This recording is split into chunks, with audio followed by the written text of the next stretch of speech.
Imagine a predator with jaws like a guillotine. Pound for pound, this is one scary animal. Hyaenodon wreaked havoc across the plains of North America for over 10 million years. Let's say it grabbed my arm. The rear teeth would slice through it like a samurai sword. But this carnivore wasn't the only predator dominating the landscape. Hyaenodon had two deadly enemies. These predators were locked in an epic battle, where only one would survive.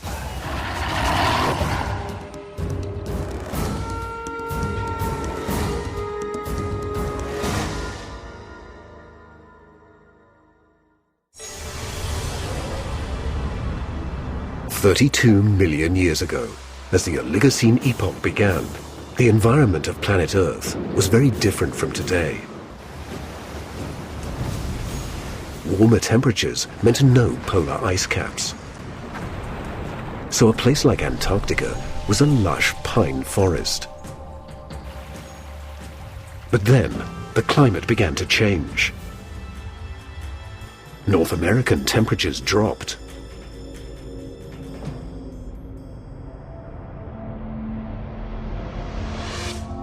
With all the open landscape and a huge population of prey animals, North America became a predator's paradise. North America had an amazingly rich fauna. Some people have compared it to what we have in the African savanna today. This abundant group of mammals would never be recognized today. There were 90-centimeter high mini horses called Mesohippus, small camels without humps, and rhinos without horns. The most common was a sheep-like animal, the oreodont. This is an oreodont. It's a fossil sheep, an ancestor to sheep and goats. This was a very tasty animal. At any given moment, the serenity of an open meadow could turn into chaos.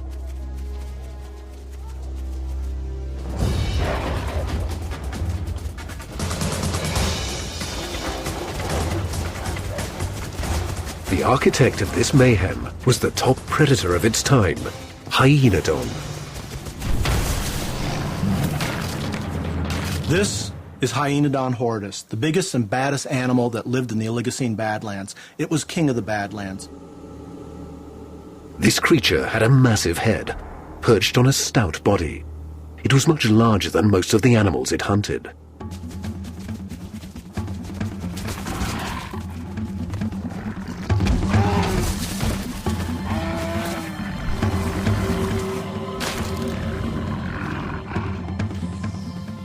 The Oligocene was terribly, terribly busy. There were more animals hunting than there are in modern-day Africa. Hyaenodon's competition included a saber-toothed cat called Dinictus.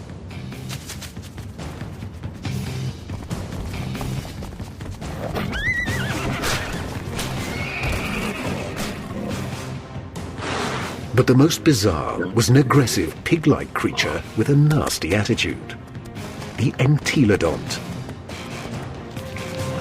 The struggle between these two mega beasts would go on for 5 million years.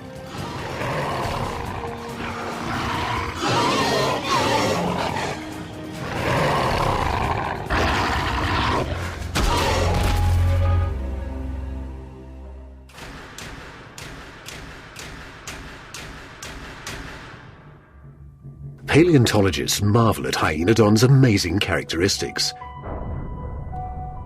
But this creature is a mystery. It is a difficult mammal to study because few fossils have ever been found. There is only one complete skeleton on the entire planet, at the American Museum of Natural History in New York City.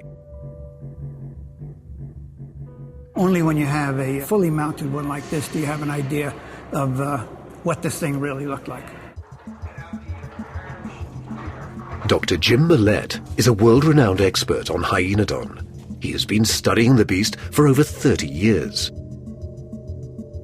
It packed an enormous amount of power into its jaw muscles. Once it caught up with something, the guillotine-like teeth would make short work of any prey.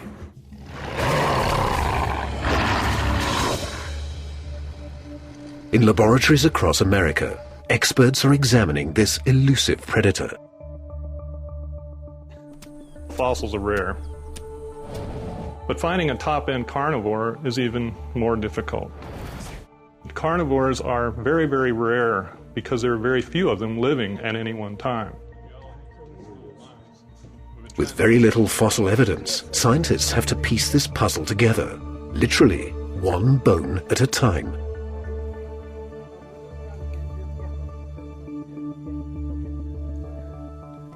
We've got, 13 of them, so we can count 1, 2, 3. This is one of our most complete skeletons. You can see it's not very complete. It's not beautifully preserved, but it's the best that we have, and they are quite rare, as carnivores always are. The preservation isn't exceptional, but it's the best you can do in the Badlands sometimes. These are the Badlands of South Dakota.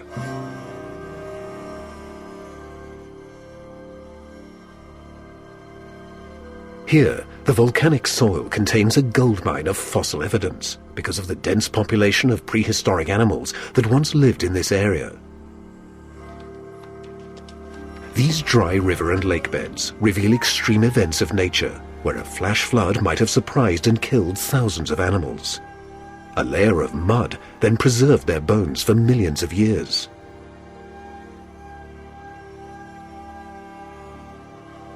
This animal is in a death position. It died in place, and sediments covered it. Chemicals in the groundwater impregnated the bone and made the bone harder and more durable, so it was able to last 30 million years, say. The erosion of the landscape over the course of 30 million years has been so dramatic that fossils can be found nearly everywhere. This bone was in the ground, but we've had a lot of rain here recently, all flooding rain, and it's been scouring this hillside, not just this hillside, the entire Badlands. So the fossils are jumping out of the ground. They're being released by the rain and coming out. The first fossils of Hyaenodon were discovered in the Badlands during the mid-1800s. These precious bones were sent to Philadelphia, where Dr. Joseph Leidy first described the animal. He named Hyaenodon, which simply means hyena tooth. Don means tooth, and hyena is self-explanatory. And if I picked this skull up, I wouldn't necessarily call it hyena-like teeth, but he must have thought that it looked very much like a hyena. And so this was the name that he provided. But Dr. Leidy may have jumped to the wrong conclusion when he named this 30-million-year-old predator after the hyena. Oftentimes you're stuck with names that are just unfortunate. And maybe Hyaenodon is one of them. When modern scientists began to carefully study Hyaenodon, they could find very little similarity between it and its modern namesake. Hyena and Hyaenodon are not related at all. They're quite different animals and with quite different ancestries. The most striking disparity is their head size and posture. If a line is drawn down the spine of both animals, the difference is clear. The hyena's spine is steeply sloping, revealing two short rear legs. Without the modern hyena to use as reference, scientists were puzzled over what Hyaenodon might have looked like. When they looked at its skull, the bony plate on the roof of its mouth extends past the back teeth, so they thought it might be an anteater. They even considered a sea creature. The only other animal that we can think of that has a prolonged bony palate is a dolphin. This is Flipper. You can see the teeth. The teeth end here, and the bony palate continues toward the rear of the jaw. So some people originally thought that Hyaenodon might have been. Paleontologists depend on modern animals to put a face on the fossils they dig from the ground. But in this case, there's a problem. Anytime you have a fossil animal as bizarre and out of the ordinary as Hyenodon. You have difficulty trying to figure out what it did, how it looked, how it ran. Using new technology, Dr. Millett suggests building a hybrid model of the beast, borrowing components from similar predators.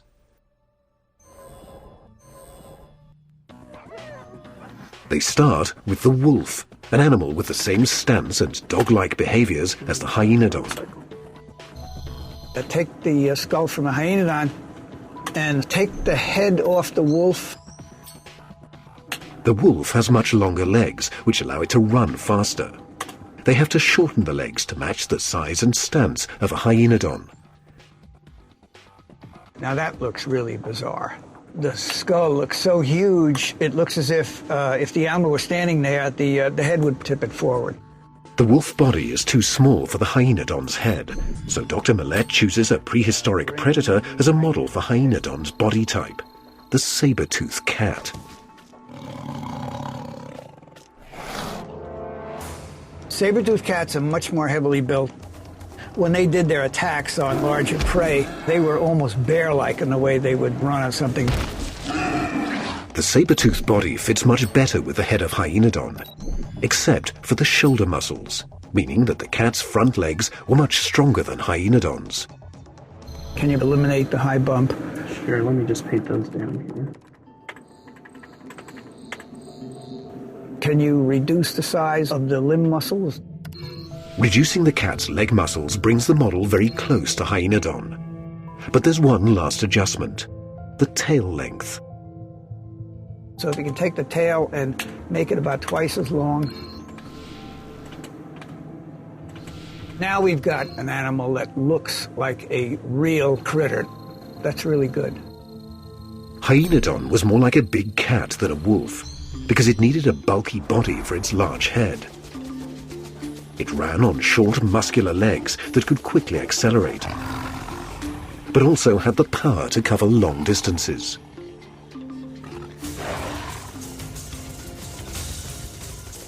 The question is, how did all these parts work together to make this creature one of the fiercest predators of its time? The massive head of Hyenodon is an exquisite killing machine. The unique design of this creature's teeth and jaws make it one of the most dangerous predators ever to walk the earth. Let's say I got caught out in the open and it grabbed my arm. And the first bite would crush both bones in my arm. And as the bite continued, the rear teeth would slice through it like a samurai sword. This is Hyenodon horridus. This is a large horridus. This is 15 inches of ferocious terror. This is one of the largest skulls of Hyenodon horridus known. Big, big skull. Big teeth the size of a grizzly bear. Behind 4 large, deadly canines was a mouth full of razor-sharp teeth. The way this thing attacked prey would be visualizing, let's say, a pit bull with a guillotine in its mouth. The beast had a set of 8 slicing teeth, 4 on each side of the jaw. As long as you've got a really sharp cutting edge, you can chop that food up into small pieces. The smaller the pieces are chopped up, the more quickly it can be digested, the more quickly it's made available to the animal. Hyenodon's jaw had an advantage that no other mammal has ever had. Its teeth stayed in perfect alignment for the life of the beast.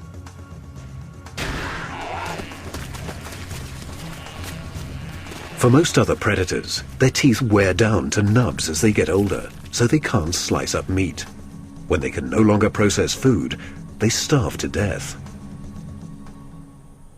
Hyenodon solved this problem in a way that no other mammal did it. What happened was the teeth over a lifetime rotated inward. And you can see on this very aged one, the equivalent of a 90-year-old in human terms, the cutting edge is actually going across the roots of the teeth. In order to maintain the close contact essential for chewing, the upper teeth rotated inward and the lower teeth rotated outward. These self-sharpening teeth meant that even in old age, the animal could chew up a carcass. Even for an animal that has got all the enamel worn off its teeth, it's still maintaining a cutting edge between the upper and lower jaws. Hyaenodon also had another devastating weapon, bite force. Pound for pound, this is one scary animal. At Australia's University of New South Wales, Dr. Stephen Rowe has turned a hyaenodon skull into a digital testing ground, where he can measure the bite strength of its razor-sharp jaws. Hyaenodon is biting as hard as a large African lion. When Dr. Rowe crash-tested the skull, he found that Hyaenodon's head and jaw muscles could produce about 270 kilograms of bite force. Hyaenodon's jaws were even more deadly near the back of its mouth, because the bite force of its meat-slicing teeth was 3 times greater than that of its front canine teeth. There is relatively little sophistication involved in a Hyaenodon kill. This is an animal that just got in there and applied tremendous bite force to crush its potential prey.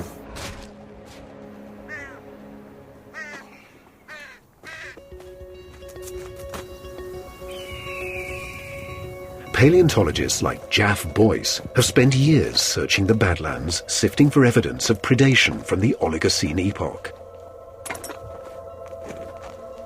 I found this a few days ago, and it was kind of wet out here, and it was too fragile to rescue at that time, but I'm going to try to get it uncovered here. Boyce has found evidence of a ferocious Hyaenodon attack in a place most people would never look: animal feces, also known as coprolites. All these are coprolites, fossilized feces, and these coprolites are from carnivores. We know they're from carnivores because they're high in calcium. Inside the coprolites, Boyce found remnants of a horse skull that had been crushed, digested, and then discharged. Most predators would never bite into the skull of a prey animal because they might break their teeth. There's very little meat on a skull, so you leave the skulls alone. There was only one animal that had strong enough jaws, strong enough teeth, strong enough desire in its ferociousness to eat a skull, and that's Hyaenodon.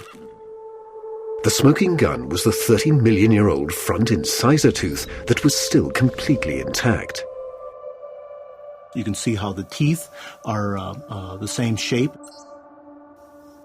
Probably the reason that this is in the coprolite is the Hyaenodon grabbed the horse, crushed its nostril, crushed the front of its face in order to kill it, and then swallowed what he had in his mouth.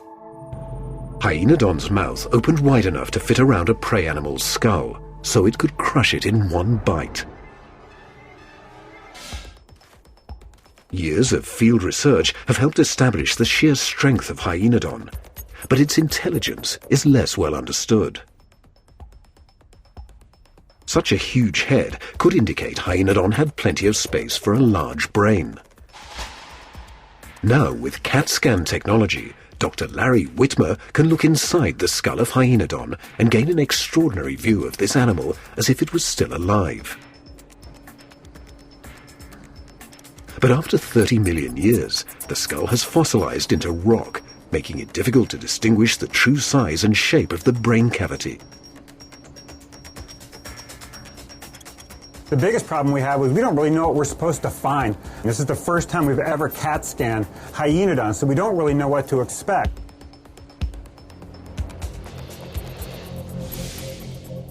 Dr. Whitmer discovers that most of Hyaenodon's skull was filled with jaw muscles, leaving very little space for its brain. But he also finds amazing bioengineering that allowed the animal to get maximum efficiency out of these muscles. When the animal was actually chewing and attacking and biting and potentially clamping down on prey, it would have had a problem with those large jaw muscles closing down the airway. In order to eat and breathe at the same time, Hyaenodon developed a remarkably long nasal tube. So by having this long bony tube extending all the way to almost the very end of the head, it allows the animal to have a large prey item filling up its mouth, yet still breathe through its nose. Really quite a dramatic adaptation. Hyaenodon's brain is divided into 3 small lobes, devoted to intelligence, smell, and coordination. The amount of the brain that was devoted to the sense of smell was absolutely enormous, suggesting that the sense of smell, certainly in comparison to the sense of sight or hearing, was far more important to Hyaenodon than any of the other senses. Dr. Whitmer believes that Hyaenodon's sense of smell was its primary method for finding prey. It could follow the scent of any animal from over 1.5 kilometers away. And when it came to the chase, Hyaenodons relied on strength more than agility. It probably didn't engage in sort of these rapid, fine, delicate kinds of predatory movements. It probably just ran in there sort of like a truck and mowed down its prey. At the center of the brain was the neocortex. Its small size means that Hyaenodon wasn't an intelligent animal. But this wasn't a disadvantage, because 30 million years ago, no animal had the higher intelligence of modern predators and prey. Hyaenodon really viewed its environment, fairly coarsely. It couldn't really respond in sophisticated ways to wrinkles in its environment. It probably could be relatively easily fooled or bluffed. This was an animal that was driven more by instinct rather than by thought. Hyaenodon's limited intelligence also meant it probably didn't hunt in packs. It probably didn't have the brain power for the kind of cooperative hunting that we see in a lot of dog-like animals today, like wolves, that actually work as a team and sort of nip at their prey. Hyaenodon's unique bioengineering gave it the tools to become a top predator. Still, it needed a diverse skill set to hunt down the many different kinds of prey animals in the wide-open grasslands of North America. If it didn't develop those skills, it was doomed.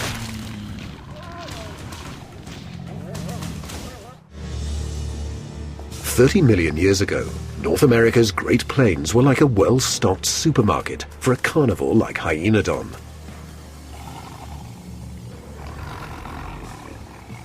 But the landscape was changing into more open country, so an ambush predator like Hyaenodon had to adapt to a different hunting strategy.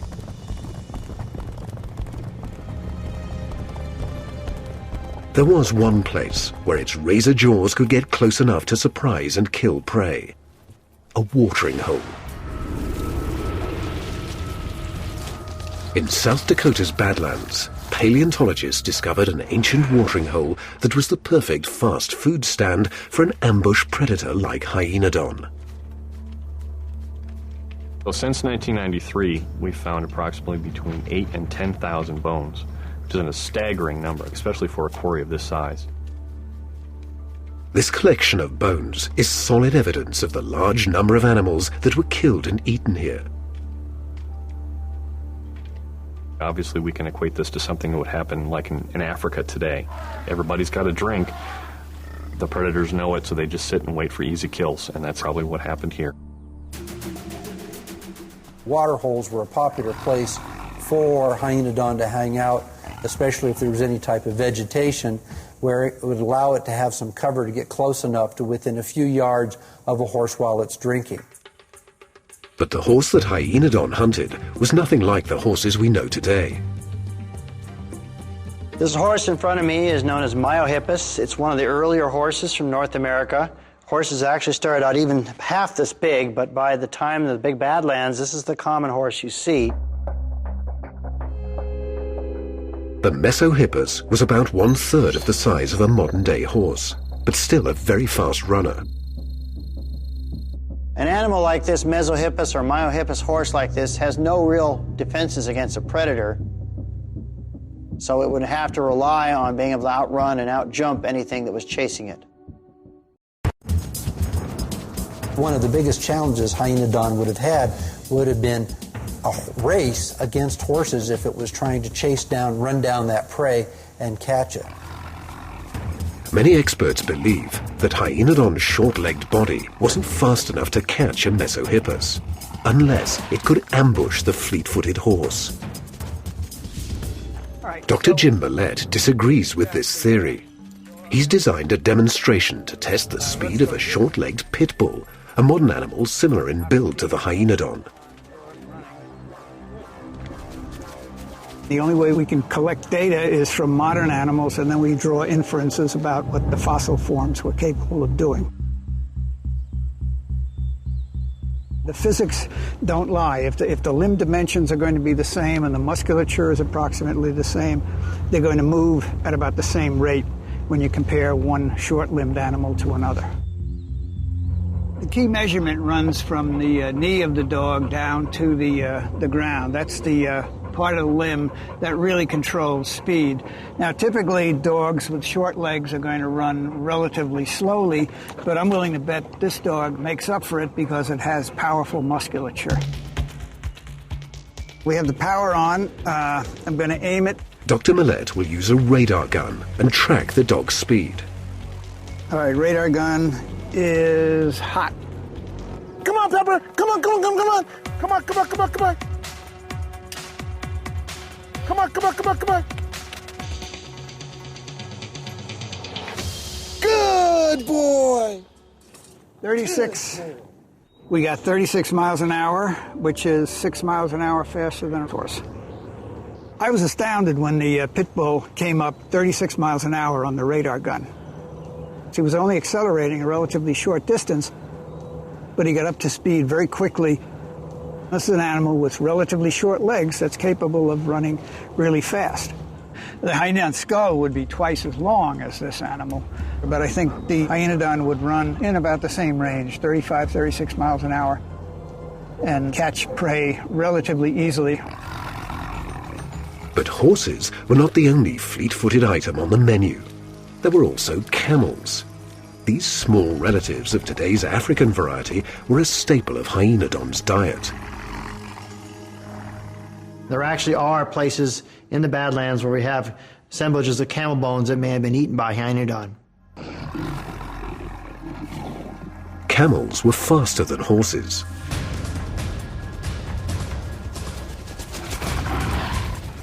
With a distinct size advantage, Hyaenodon could have used its bulk to win this race.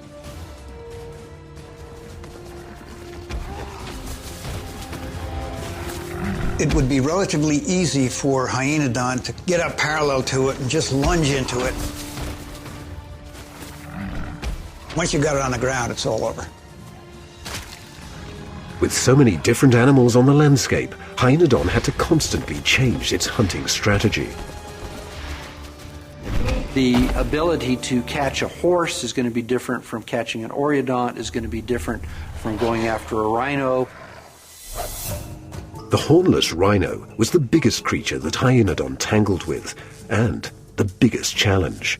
In general, most of the rhinos in North America are among the largest animals in the landscape, and very unlikely that most of the predators would have had much chance with them. The rhino was an inviting target, but Hyaenodon was not big enough to knock it off its feet. It would zero in on it and then start chasing it. It's going to be running up and using the powerful jaws to grab the hind leg of the animal to inflict damage to it. They have to be careful they don't get kicked, but you come up on the flanks where the skin is thin. It's going to start losing blood. It's going to weaken. But once Hyaenodon made a fresh kill, things changed. it too became a target. Waiting for a free meal was the fierce Entelodont, a 270-kilogram toothy beast that experts call the hell pig. If you were another animal on the landscape and you saw one of these things, I think you'd go in the opposite direction. Hyaenodon had what Entelodont wanted, and neither was willing to share. Making a kill was easy for Hyaenodon. With its exceptional hunting skills, the razor-toothed predator could capture any prey it wanted. Keeping that kill was another matter. Hyaenodon is not going to give up its carcass without a fight. It's going to want to maintain it. It put a lot of energy into getting that animal. It's not going to want to give it up. Archaeotherium was primarily a scavenger, and there is fossil evidence from the North Dakota Badlands that this fierce pig had a preference for rhino meat.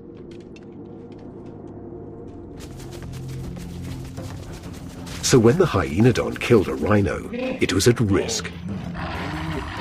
The Entelodont had the ability to track down the dead rhino by using its highly developed sense of smell. I can think of a scenario where Hyaenodon has taken down some prey, and Archaeotherium comes in to steal that prey from it. Hyaenodon may say, no, I'm going to protect my food. The pig posed a real threat because its massive skull weighed about 22 kilograms. In this fight, the Entelodont had a distinct size advantage. The pig stood about 120 centimeters high and weighed in at about 270 kilograms. The Hyaenodon stood about 90 centimeters tall and weighed less than 70 kilograms. Although Hyaenodon was faster and had sharper teeth, the pig's jaws opened wide enough to crush its head.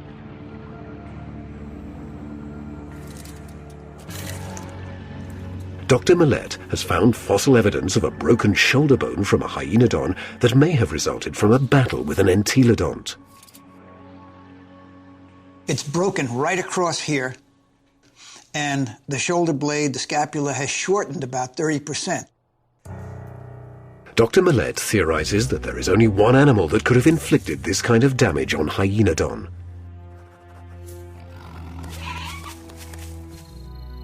The height of the shoulder of a Hyaenodont and the skull of an Entelodont, they're both about the same level. This fossil evidence gives us a rare glimpse into what a battle between these two top predators might have been like. Hyaenodon would have to be quick. It would have to stay away from the jaws of Archaeotherium. If Archaeotherium got Hyaenodon into its jaws, the fight would be over. The Hyaenodon might be fast enough to inflict some damage, but the pig's size would prove to be the difference. All the Entelodont had to do was move that massive skull, that 50-pound skull, sideways with those big flanges, and bang, you would have fractured the scapula.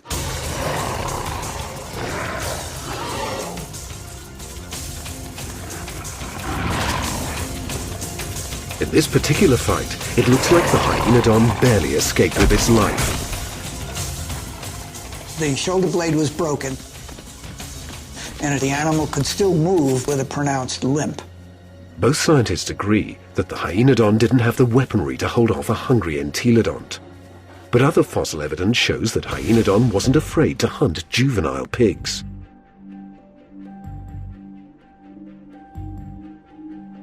When this guy was little, a Hyaenodon grabbed it by the snout.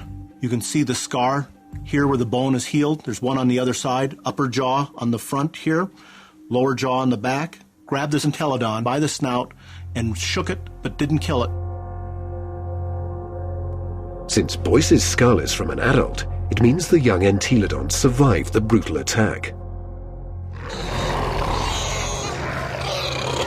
There are very few fossils that show evidence of these vicious encounters. Every time paleontologists find a bone damaged by a predator, it provides an important window into this violent world. In 2006, Dr. John Hoganson opened an investigation into the death of a Denictus, an early saber-toothed cat. The main evidence in this case was a 30-million-year-old skull. There were tooth puncture marks on the skull. We then became interested in trying to find out what animal would have been able to attack and prey on this cat. The Denictus was a dangerous predator that nobody wanted to tangle with. It had large saber teeth that could slash the throat of its prey. Whatever animal killed this cat would have probably grabbed it from the top or perhaps from underneath of the skull. Could very possibly be that this was a killing blow. There's no healing that we can see on these puncture marks. It didn't live very long after this happened.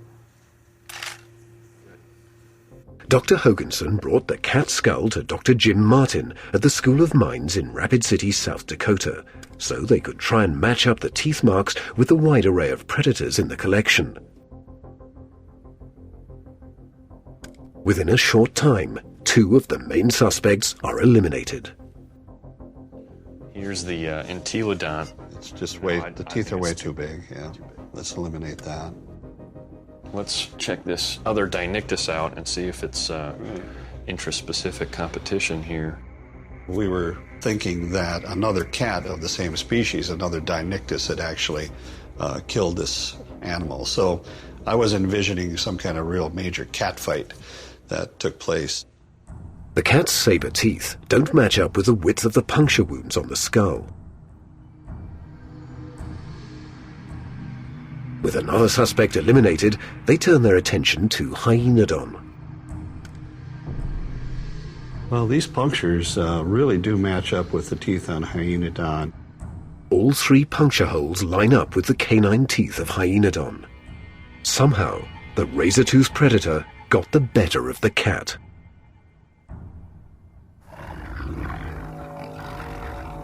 I think it was a sneak attack.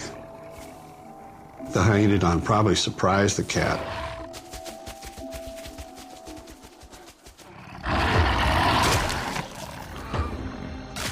Because the cat probably would have been quicker than the Hyenodon in many ways. The Hyenodon would have come in and actually bit it here initially, penetrating the brain case and the eye socket as well. Devastating blow. Then it probably would have quite quickly actually moved and bit the animal again. Fossil evidence shows that the Hyenodon was one of the top predators for more than 20 million years. But when the Miocene epoch began, about 22 million years ago, a new competitor arrived, the bear dog. These fierce hybrids, with lion-sized bodies, were about to challenge Hyenodon for the crown of North America's top predator.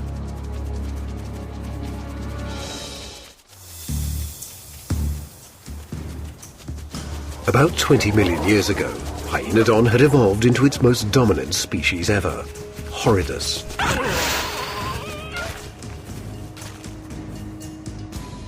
The fossil record shows that this animal was abundant in the North American landscape.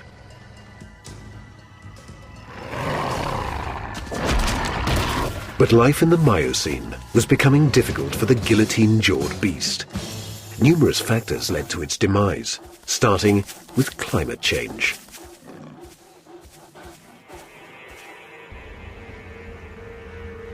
When we talk about the extinction of Hyenodon, the world itself was changing around 20 million years ago. It was much more open habitat, brushy or grassland, much less of the scrubs and dense forests that Hyenodon evolved in. Colder temperatures created a more open landscape that offered even fewer places to hide and stalk prey animals.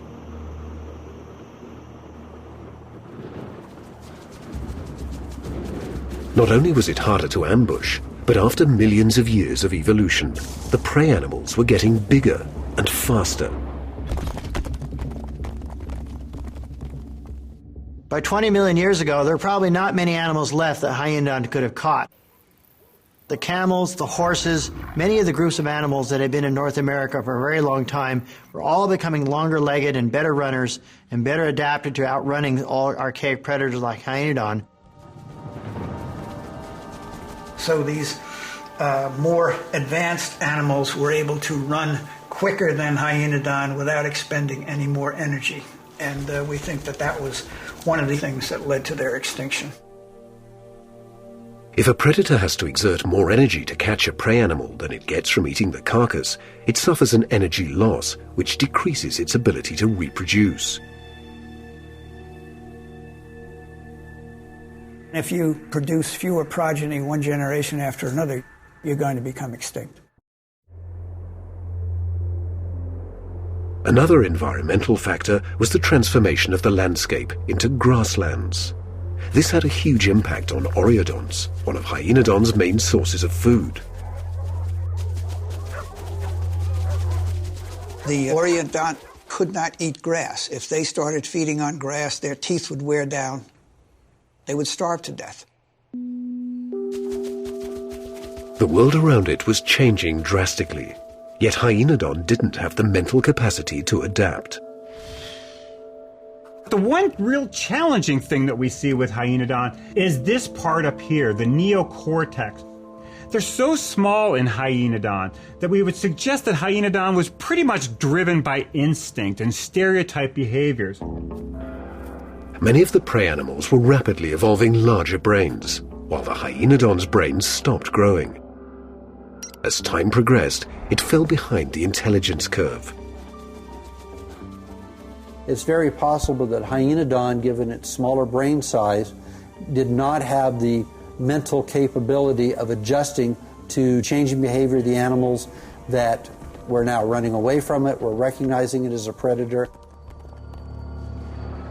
The disappearance of much of its prey was bad enough, but 4,800 kilometers north of the Great Plains, an even bigger threat was reshaping Hyaenodon's world. For the first time since before the dinosaurs, polar ice caps began to form. These polar glaciers sucked water out of the ocean. This caused sea levels to drop, forming a land bridge between Russia and Alaska. With this new pathway, bear dogs from Asia began to migrate into North America. It's presumed that they walked across the Bering Land Bridge, which was not a very big corridor back then. It would have been relatively easy for animals to move up through Siberia, across the Bering Straits, and then right down through Canada and back to the other parts of North America. Bear dogs were extremely dangerous. They had the bulk of a bear and speed and guile of a wolf. When you look closely at this animal here, it would have been a pretty scary thing to be in front of it. It has some of the largest canines you'll see of any predator that ever lived, except for a saber-tooth. Hyaenodon would have little chance defending a carcass against a bear dog.